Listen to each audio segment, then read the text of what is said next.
Today we've got the 2018 Chevrolet Silverado 2500HD. Big thank you to Chevrolet for sending this to me today to review for you guys. We're going to take a detailed look at the exterior, the interior, the truck bed, give you some specs, then we're going to go for a test drive. Let's get started.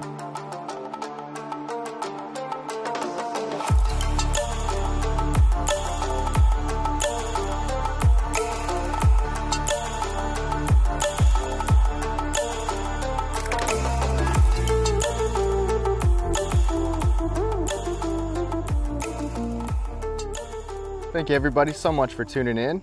This is the High Country trim, so this thing will start up at about $72,500 when you can typically get into a heavy duty truck, the 2500, for in the low 30,000s. So one problem I have with that is that we only have halogen headlights. That's all we get. And there's no LEDs or HIDs like the light duty Silverado, but on the LTZ and up we do get fog lights, which is nice. You have this big Chevy classic grille right here. And this is actually a real hood scoop up on top, and it's a big brawny hood. It looks pretty nice. It looks pretty mean when you're behind the wheel driving it. Of course, you get the Duramax stamp on the side because we've got the 6.6 liter diesel. So what do y'all think of the way this looks? Not a whole lot different than the light duty truck, but you can tell it's a little bit beefier. Another thing with the LTZ package and up in this High Country is we get these power adjustable folding mirrors. So the mirrors can fold in. Not only do they fold in, but they also have lights on the back of them and lights on the other side for guidance lights, and they are nice and bright, which is very helpful if you're going to be backing up, towing, anything like that. This paint color is Cajun Tint Code Red. It's a little bit dark right now. Sometimes it looks a little bit brighter and it pops, and I think it looks pretty nice. It looks pretty sharp. Wheels will range from 17 to 20 inch, and we have the 20-inch wheels right here because we have the High Country trim, and those will sit on 265 width tires. So one complaint here is these running boards.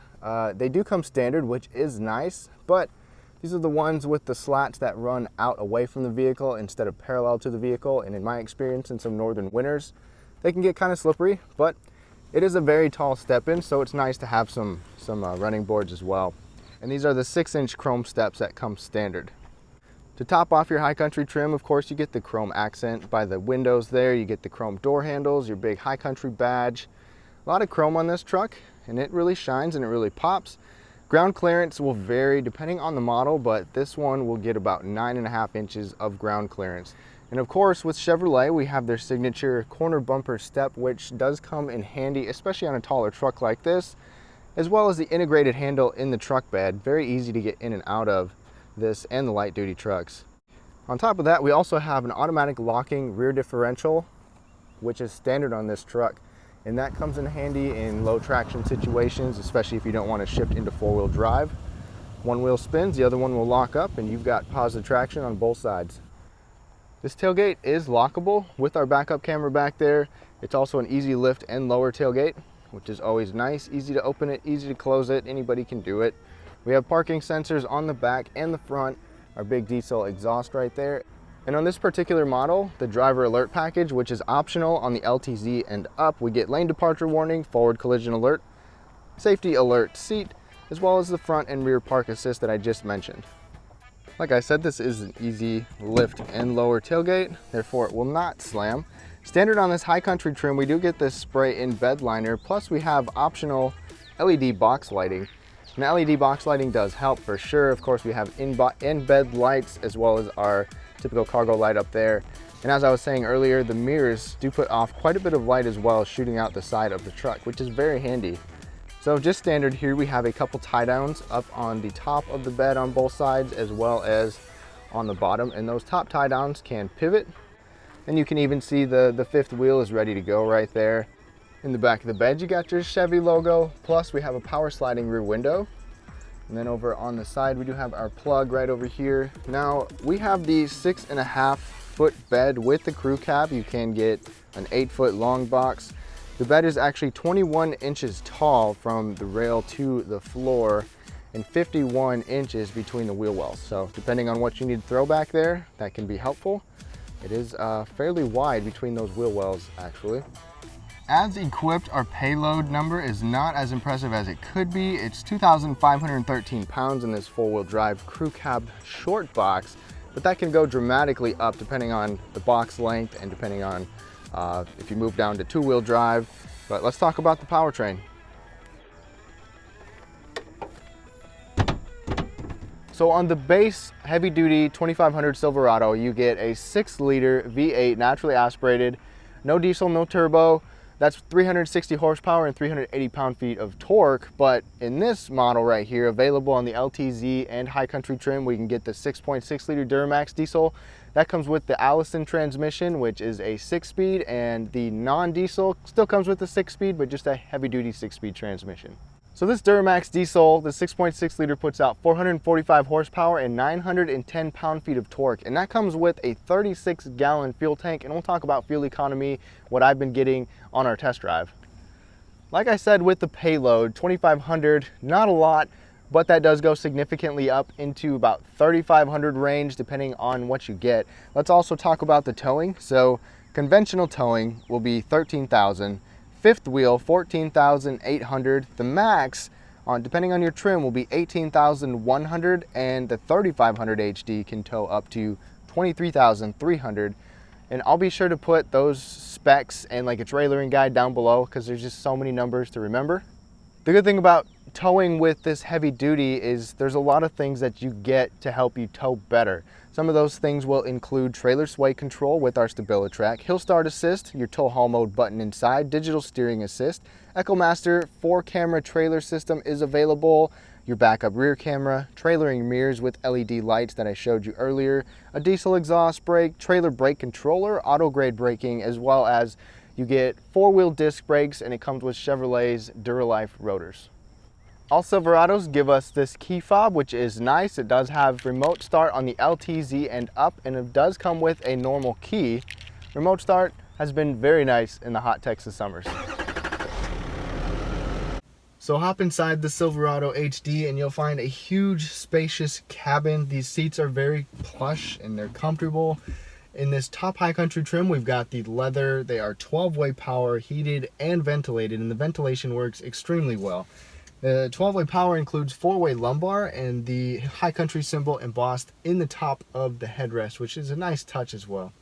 Everything in here seems to be in a good place. This armrest on both sides, they're both soft, they both feel good.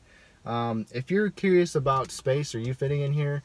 I know a couple big guys, one 6'7", over 400 pounds, and he fits in his Silverado perfectly fine. So should be no trouble for anybody. These pedals are also adjustable, so if you're shorter, you can get the pedals to come out and get the seat up pretty high, and you shouldn't have any trouble either. The steering wheel does tilt quite a bit, both up and down. The telescoping is a little bit more limited, but it does still telescope a fair amount, and there's really no trouble getting comfortable in here. I've had no trouble at all. Now that we've hopped inside the Silverado, let me give you a quick tour of the inside before we go for a drive. So we do get some soft materials up here, and even softer material right here, soft armrest with the stitching running across. Now the impressive thing with these doors is the amount of space. We've got a cubby there, we've got big cubby down here, two actually pretty large bottle holders, not to mention our Bose speaker system, and those are large enough to fit a tall bottle just like that, so that comes in handy. We've got this wood trim piece right here, a good grab handle, and then our mirror controls over there, and the button to fold the mirrors inside. It's a nice big door handle right there. Two-way power or two-way memory seats right here as well. Go on and shut the door. It's a pretty solid door thunk, not too bad. Over on the left, we have our trailer brake controls right here, 4-wheel drive controls, but you'll notice, unlike the light duty or even the Colorado, there's no automatic 4-wheel drive switch, which would be nice to see. Interior light controls, regular light and fog light controls. Nice big vent over there. So what do y'all think of this layout? Obviously, this is not the most updated design. Chevy's kind of had this in their light duty truck for a little while as well. But we do get a leather wrap steering wheel, and this is heated, with controls on the left for cruise control and our heated steering wheel and our front collision right there, as well as voice controls, and then controls for our information display right up here. And let me show you that. Start it up. I do actually enjoy being able to start a key. I know some people like the convenience of push button, but there's just something about it. More on the steering wheel is it is soft and leather, but It's kind of skinny. I would like to see it be a little bit thicker, maybe with a couple grips or something, but it's a large steering wheel. It's comfortable to hold. You can put your hand in several different areas. So with this screen, there's quite a bit of information that we can see on here. Just your digital speed, and it even will pick up your, basically the street sign, the speedometers, or the miles per hour, not speedometers, but. And then trip, that has been my actual fuel economy over 300 miles. So I'd love to know what you guys get. It's not EPA rated, but so I'm always kind of curious to see how that goes. You can scroll through pretty much all the basic information right here, and then we can even go over into your audio, phone, navigation, settings, and you can customize the screen as well. Otherwise, you get your digital gauges. Right up here is where our tow haul mode button is, plus shift into low. You can get your plus and minus, just tap that in for different transmission shifts to help you in your towing. Another couple big vents, and then we can get a 7 to 8 inch MyLink system. Of course, we get the 8 inch on this top trim, and that will also come on the LT and up. This is a touchscreen, and it does come with the Bose speaker. It's a pretty easy to use. As you can see, kind of the main menu functions up here, up above. So for example, we'll go to the phone. It does have Apple CarPlay and Android Auto, navigation as well on here. I haven't used the navigation, but I've used my phone on here with Apple CarPlay, and it does work well. And then you can customize this quite a bit. This does have teen driver technology as well, and several apps that you can see right here. There's really a lot that you can see on this screen, and of course you can customize it. It is still fairly responsive, though it is kind of getting outdated, but it does work well. And we do have some real buttons, and they've got a nice texture around them, so if you've got gloves on, or you don't want to mess with the touchscreen, you don't have to. And then down below we do get dual zone automatic climate control, which is always welcome, and that's on the LTZ and up. You can synchronize them or customize each side. Again, nice big buttons, turn dial, and it even shows you on the screen how your AC settings are set up. Then right over here we have our ventilated seats, which are 3-tier, as well as our heated seats right here for the back of the seat, or the bottom and the back. And these ventilated seats work extremely well. Those are on both sides. Moving down, we've got our pedal controls so that you can adjust the pedals in or out, whatever works good for you. Traction control, our cargo lamp, which does work pretty good. We have the LED box lighting. Our parking sonar for the front and back. Lane departure alert right there. Not actual assist, but alert. And then, of course, your diesel exhaust brake right there. Going down a hill, trailering, whenever you need that. Now you can be extremely plugged in up here. So we've got 2 USBs, we've got 2 12 volts, and an actual power outlet right there. You've got a couple slots right here, and I've actually put an iPad mini on here, and not watching anything while I was driving, but you can put that there, so that's handy. You can put your phone there. Have a big storage bin right down here. You can put a lot of stuff right there. The only thing that would make this better is maybe if these cup holders could slide forward or backwards for more space, but these cup holders are accommodating. I can fit my large bottle in there. We had large drinks in there. You get a wireless charging mat, but my iPhone Plus does not fit on here, and it doesn't matter anyways because it doesn't charge wirelessly, but just something to keep in mind. Bigger phones do not fit. But we do have a soft, wide armrest. This is very comfortable. It's easy to share with the passenger. Open this up and we get quite a bit of space, plus we get even more power outlets. Get an auxiliary port over there, 2 more USBs, and then another 12 volt over here. Nice and deep storage space. Right next to each side we do get another little storage space right there as well. It's actually a little bit deeper than you might think. That's on both sides. When we go over to our glove box, we got 2-tiered glove box. We've got the upper portion, which can lock. It's a little bit smaller. Then we've got the lower portion, which is soft opening, just like that. We do have sliding visors. The entire visor will slide. You've got vanity mirrors and lights.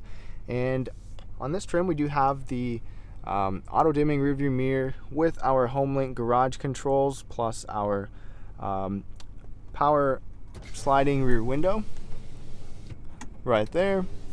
And then we do have the moonroof up above, just your typical size moonroof. Not to mention These sunglass holders, this is massive. It's extremely wide, unnecessarily so, but it'll accommodate your glasses. The big towing mirrors that I showed you on the outside, they do work well. I do like how it does kind of have the bottom mirror, the top mirror as well, and then the projection lights off of that. Go to shift into reverse for our visibility. So we just have one angle, but it is a dynamic line, and it's a pretty clear screen, and it works pretty well. And you can even see the hitch right there to make things a little easier for backing up. The back seat of this heavy-duty Silverado is still pretty comfortable. Behind myself, I do have pretty good knee space, pretty good foot space, and I do have good head space at 5'9", like I said.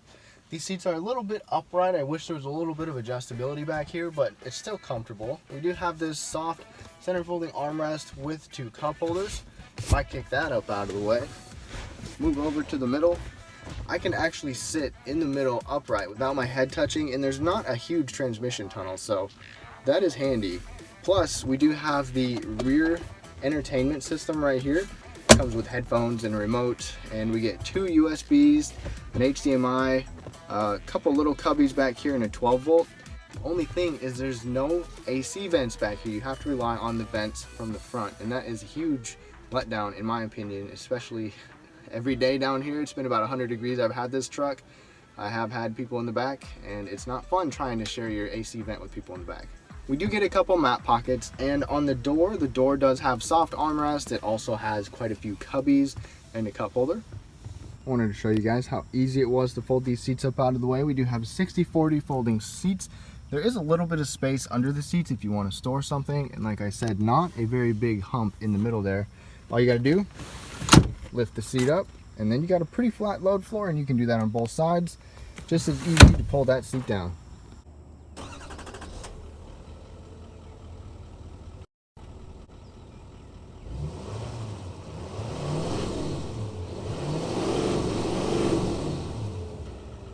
All right, everybody, we're on the test drive portion here. Always my favorite. Starting out, we get that nice healthy Duramax, that nice healthy diesel sound. We're gonna get this thing up to speed here in a minute, but some of my first impressions is that it's a very, it's a very large vehicle to drive around. You have a big brawny hood. Everything is, you definitely sit up high. You feel like you're in a large vehicle, and of course you are, but it's not too bad to actually drive around town. I've driven this to work this week so far, put about 300 miles on it, and I've enjoyed it. You got plenty of pep. The steering is fairly easy and fairly light, although at higher speeds I do wish it was a little bit more direct, but you can't really ask for that much more out of a diesel truck. But let's see how it goes.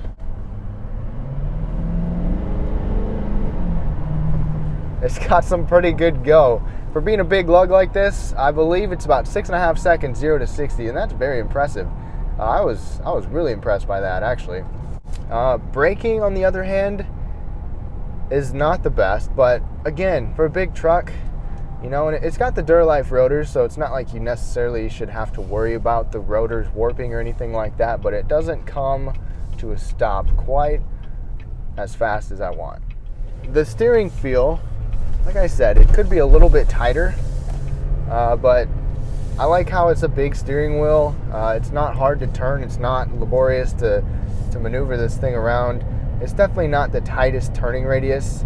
The ride in here, it's definitely very, very soft and very nice for a big truck like this. The only thing is that I don't have any weight in it. It's unladen, and of course it would be better with some weight in it or pulling something, but it can kind of toss you around a little bit and get a little bouncy when there's no weight in here. So you hit some uneven stuff, and it'll kind of throw you around in here. But again, small complaint. That's not what it's for. It's built for towing, and I apologize that I don't have anything big to tow for you guys. I'm just about to get on some gravel up here, kind of get a feel for that and see how that is. One thing I was very impressed with was how quiet this thing is. So obviously at lower speeds, or when you go to accelerate, you can hear that engine and you can hear the powertrain working, but once I got up to highway speeds, I took some decibel ratings at 70 and 75 miles an hour on the interstate, and it was quiet. We do have the inlaid doors, triple sealed inlaid doors, which seems to make a pretty big difference in how quiet it is in here. So it's definitely a comfortable, quiet cab. I don't think anybody would have a problem using this as a family vehicle, other than it's just big to get around. So we're just turning onto some gravel here. I like to see, you know, how it feels when you kind of throw it around a little bit, hit some uneven stuff.